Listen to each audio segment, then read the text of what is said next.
বন্ধুরা, আশা করি সবাই ভালো আছে আর আমিও ভালো আছি। কালো কার কিভাবে বাঁধবে, ছেলেরা কোথায় বাঁধবে, মেয়েরা কোথায় বাঁধবে, সেটা নিয়েই আমি বলছি।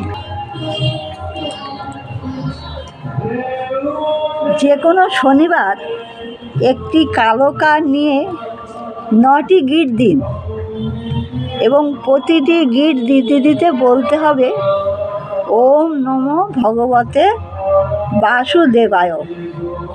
এই মন্ত্রটি উচ্চারণ করুন। তারপর সেই কাঠটিকে ছেলেরা ডান হাতে এবং মেয়েরা বাম হাতে বেঁধে নিন।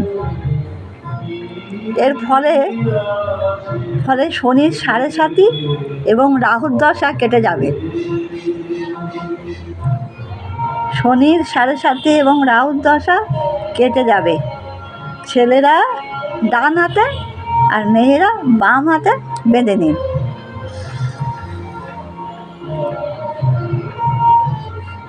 এই ছিল আজকের ভিডিও। নমস্কার।